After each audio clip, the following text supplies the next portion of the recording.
Hi வணக்கம். வாங்க இன்னைக்கு என்ன சமையல் அப்படின்னா ஒரு தரமான சாம்பார் தான். சாம்பார் தமிழ்நாடு சாம்பார் ஆட்டவும் இல்லை, ஆந்திரா ஸ்டைல் என்னோடய ஸ்டைலில் நான் வைக்கிறேன்.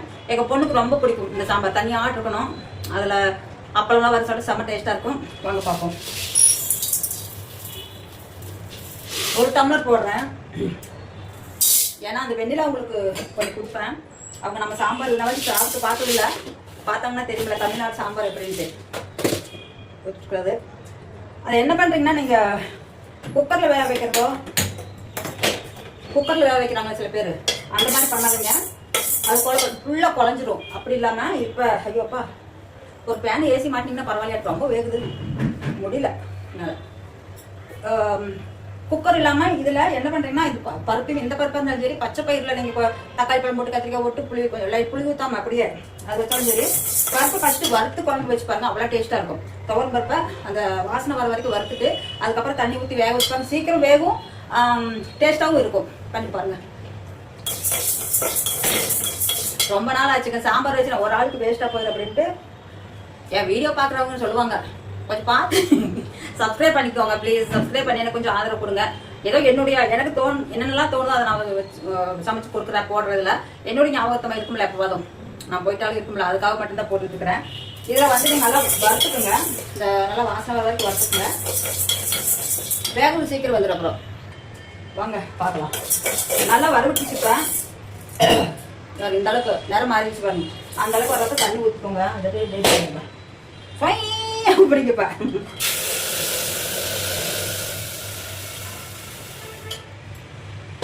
பருப்பு வேற இருக்கு. அப்படியே நான் குக்கரில் வைக்கவே மாட்டேன். நான் எப்பவுமே இந்த இதெல்லாம் போட்டுக்குவேன். இதுக்கு ஒரு ஸ்பூன் இருக்கிற பண்ண முடியுது. மஞ்சத்தூள் கொஞ்சம் போட்டு எல்லாரும் போடுவோம்ல தெரியும், ஆனால் கொஞ்சம் இது டிஃப்ரெண்ட், கொஞ்சம் டிஃப்ரெண்ட். சாம்பார் எல்லாம் ஒன்று தான், கொஞ்சம் டேஸ்ட்டும் டிஃப்ரெண்ட் வரும். இது வரும் பாருங்க. இப்போ அது வெந்திட்டு இருக்கா, வேகிறப்பவே 2 கருவேப்பிலை வந்து போட்டுருவாரு. வேகிறப்ப கருவேப்பிலை,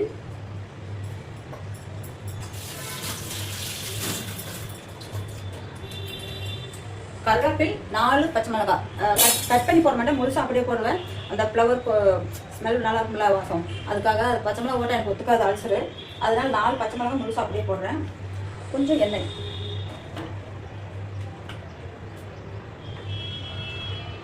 அவ்வளோதான். கொஞ்சம் நான் எண்ணெய் ஊற்றிட்டா பொங்கி வர வந்துப்போம். அதை அப்படியே வெதுக்கிட்டு வெதுக்கிட்டு நம்ம வேறு ஏதாவது பண்ணலாம் பண்ணிக்கிட்டு இருக்கலாம். வாங்க வாங்க பார்க்கலாம். நான் இங்கே கழுவிட்டு வச்சுட்டு முருங்கைக்காய் நார் எடுப்பாங்க, நான் நார்லாம் எடுக்க மாட்டேன், அப்படியே தான் போடுவேன். 2 நாள் ஐயோ ஜூம் பண்ண நான் தெரிய மாட்டேங்கிறேனே. கொஞ்சம் கிட்டக்கா தெரியும்னு பார்த்தா அப்படி பாலா படுத்துது. முருங்காய் நான் எப்பவுமே நார் எடுக்க மாட்டேன். அதுவும் ஹைப்ரிட் காய் இன்னும் டெலிகேட்டாக தான் இருக்கும். சும்மா அப்படியே கட் பண்ணி போட்டுருவேன். 2 முருங்காய் எவ்வளோ விலை போட்டாங்களோ பார்க்கல, ஆனால் கொஞ்சம் ரேட் ஜாஸ்தியாக தான் இருக்கும் முருங்காய் மட்டும். இந்த சாம்பாரில் 2-3 வகை இருக்குங்க, அது எனக்கு தெரியும். 2-3 வகை சாம்பார் எப்படி பண்ணுறவங்கிறது எனக்கு தெரியும். ஒன்றுன்னா ஸ்டெப்பாக சொல்கிறேன். கொஞ்சம் டிஃப்ரெண்ட். பருப்பு ஒன்று தான், காய்களும் ஒன்றா இருக்கலாம். அது டேஸ்ட் வந்து கொஞ்சம் கொஞ்சமாக மாறிக்கிட்டே வரும். அடுத்து வந்து வெங்காயம். நான் சாம்பார், இந்த சாம்பார் நான் சின்ன வெங்காயம் யூஸ் பண்ண மாட்டேன், பெரிய வெங்காயம் தான் போடுவேன். இது என்னோட ஸ்டைல். எங்கள் சின்ன பொண்ணுக்கு ரொம்ப பிடிக்கும், மாதிரி ரொம்ப பிடிக்கும் அவளுக்கு.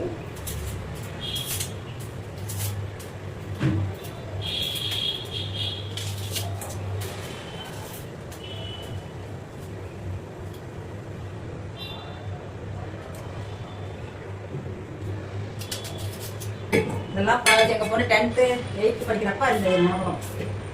இது வந்து பெருசாக போட்டு பண்ணி நீளமாக கட் பண்ணி, இதுக்கு வந்து இந்த வெங்காயத்தை டேஸ்ட்டாக இருக்கும். புளிப்பு கொஞ்சம் போட்டால் அவ்வளோ ஒரு அற்புதமாக இருக்குங்க. டேஸ்ட் செம்ம டேஸ்ட்டாக இருக்கும். சேம் இதே மெத்தடில் செஞ்சு பாருங்க, செம்ம சூப்பராக இருக்கும். சந்தையில் வாங்கியிருந்தா காய் விலை ரொம்ப கம்மி, கடையில் போய் வாங்கினால அதிக விலை போடுறாங்க. போனால் 100 ரூபாய்லாம் வெளியே வர முடியல. இன்னும் இதெல்லாம் பீக்கிங்காக இருக்க கொண்டு வரீங்களா நாங்கள் முதல்ல எல்லாம் கழுவி வச்சுருக்குங்க. டிங்குடிங்கி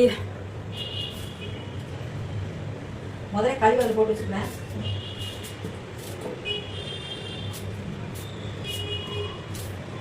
ரெண்டு வெங்காயம் போதும், ரொம்ப அதிகமாக இருக்கும்னு நினைக்கிறேன். 2 போதும் இருக்கட்டும். இப்போ பார்த்துக்கலாம். ஓகே,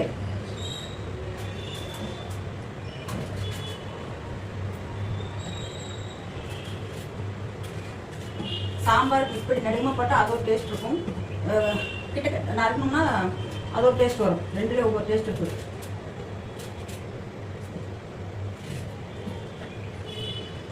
ரெண்டு கத்திரிக்காய் வாங்கிட்டு வந்தாங்க. ஏன்னா ஒரு ஆள் அது வச்சாலும் மிச்சமாக இதை அளவுக்கு கொடுப்பேன். இருந்தாலும் 2 வாங்கிட்டு வந்தேன்.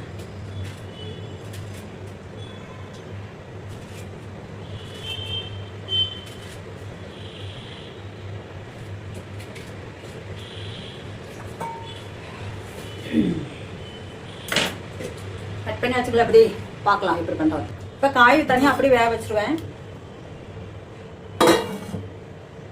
மிளகாத்தூள் புதுசாக அரைச்சேன், அது போடுறேன். பாப்பா எப்படி வருது. புளி காயில் நறுக்கி போட்டோம்ல, இன்னும் தக்காளி பழம் போடல. புளி ஊற வச்சுக்கிறேன், அதை கொஞ்சம் காய்ச்சி ஊற்றிடலாம். அது பருப்பு அது பாட்டில் வந்துட்டு இருக்கும், இது பாட்டில் வேகும். குயிக்காக வேலை முடியும்னா அப்படி செய்யணும். கொஞ்சம் சாம்பார் வைக்கிறோம், நீங்கள் தெரிஞ்சுன்னா எல்லாருமே கேட்பாங்க தெரியும், தரம் நல்லா இருக்குன்ட்டு.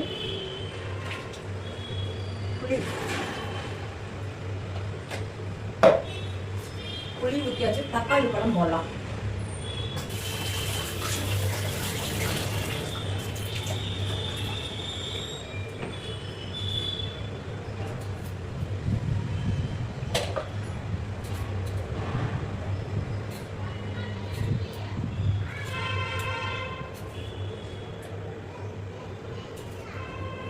கட் பண்ணி அப்படி என் பொண்ணு ரொம்ப ரொம்ப ஈஸியாக சமைக்கிற மாதிரி சமைப்பா. அப்படி மேலே அந்த காம்பு சில பேர் எடுக்காம விட்டுருங்க, அதை எடுத்துருங்க. காம்பு எடுத்து போட ரொம்ப நல்லது. ஒன்றும் இல்லை, அந்த இடத்துல மட்டும் சீக்கிரம் ஜீரணம் ஆகாது அது, அதனால அதை கட் பண்ணுவாங்க. அந்த கிட்னி ஏதோ ப்ராப்ளம் வருங்களா, அதனால. 4 தக்காளி.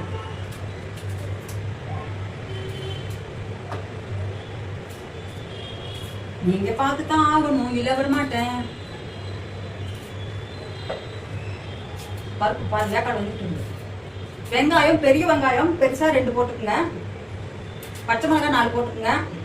இதே ஒரு 2-3 பேர்த்துக்கு 4-5 பேர் சாப்பிடலாம். இந்த இதை வச்சு ரசம் இருக்குன்னா ஒரு பெரிய பேமெண்ட்க்கு சரியா போயிடும். நான் வைக்கிற இது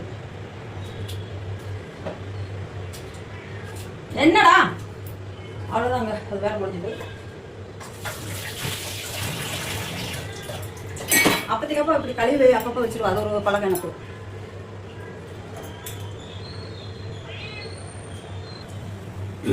தாளிக்கிறதுக்கு வெங்காயம்லாம் போட மாட்டேன், சின்ன வெங்காயமா எதுவும் பெரிய வெங்காயம் எதுவும் போட மாட்டேன். வெங்காயம் 2 வெங்காயம் கட் பண்ணி போட்டேன்னா வெள்ளைப்பூண்டு இப்படி தோலோடவே அதை எப்படி பண்ணுறோன்னு காமிச்சு இப்படியே வச்சு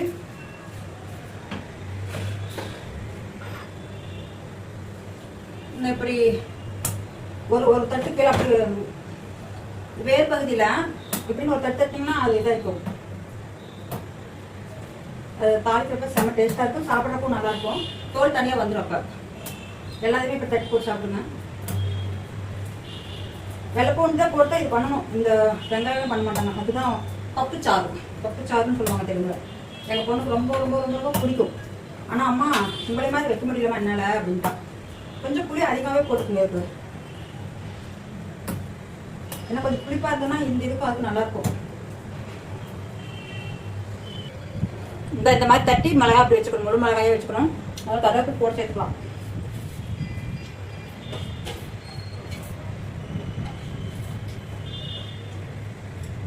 நான் தாளிக்கிறதுக்கு என்ன போடுவேன்னா கடுகு, சீரகம், வெந்தயம் 3 போட்டு அதுக்கப்புறம் இது போடுவேன். இப்போ கொத்தமல்லி தலை இதில் போட்டுருவேன். அதோட தாளிக்கிறப்பெல்லாம் போட மாட்டேன், இதிலே போட்டு அப்படியே வெந்துக்கும். பருப்பு கொஞ்சம் வெந்துச்சு, இன்னும் கொஞ்சம் வேகணும். வாங்க பார்ப்போம். பருப்பு நல்லா வெந்துருச்சு, அப்படியே இதில் ட்ரான்ஸ்ஃபர் பண்ணிடலாம். ரெடி ஆயிடுச்சு. அவ்வளோ தாளிச்சு ஊற்றினா ரெடி ஆகிடுங்க. சாப்பாடு சொட சொட போட்டு நெய் ஊற்றி சாப்பிட்டீங்கன்னா இப்போ தனியாக எடுத்தாங்க இருக்கும். திக்னஸ்லாம் சாம்பார் மாதிரி திக்னஸ் இருக்காது. இது ஒரு வெரைட்டியாக இருக்கும். சாப்பாட்டுக்கு நல்லா இருக்கும். மற்றதுக்கும் அவ்வளோக்காக இல்லை, சாப்பாட்டுக்கும் தனியாக தான் இருக்குது. இது இங்கே வந்து ஆந்திராவில் பப்புச்சாறு, நம்ம ரசம் வைப்போம்ல பருப்பு ரசம், அந்த மாதிரி இது வச்சு சாப்பிட்டு பாருங்க, செம்ம டேஸ்ட்டாக இருக்கும். தாளிக்கிறதுக்கு வெந்தயம், கொஞ்சம் சீரகம், கடுகு, 3 மட்டும் தான் போட்டுக்கிறேன். வெந்தயம் நீங்கள் சாம்பாருக்கு இருந்தாலும் லாஸ்ட்டில். இதுக்கு வந்து வெங்காயம் போட்டுலாம் தாளிக்க மாட்டாங்க. வரமிளகா, வெள்ளைப்பூண்டு அப்படி சொன்னோம்ல, தோலோடவே இப்படி ஒரு அடிச்சோம்னா இந்த மாதிரி உள்ள வரும். தெரியுதா நல்லா? அப்படி வந்துடும். அது சாப்பிட்றப்ப நமக்கு தோல் வந்து தனியாக வந்துடும். ஒன்றும் பிரச்சனை இல்லை. என்னடா இப்போ சாப்பிடணுமா நினைக்க வேண்டாம். சரியா? அவ்வளோதாங்க, முடிஞ்சிட்டு இருந்தா இந்த அளவுக்கு நல்லா வதக்கிட்டு அதை போட்டு வந்துடும்.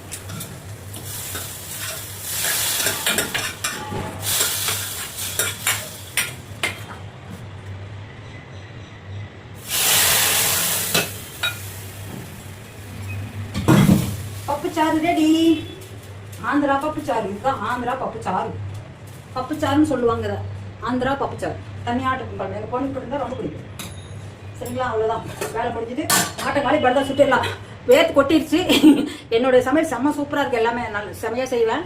ஆனால் ஹெல்த்து முடியாதனால கொஞ்சம் அப்படியே தள்ளி போட்டுகிட்டே இருந்தேன். இருந்தாலும் கொஞ்ச நாள் நம்ம சமையல் போடணும் இருக்கணும் அப்படின்ற முயற்சியில் போட்டுட்டு இருக்கிறேன். பார்த்துட்டு எல்லாம் ஆதரவு கொடுங்க. நன்றி, வணக்கம், பாய்.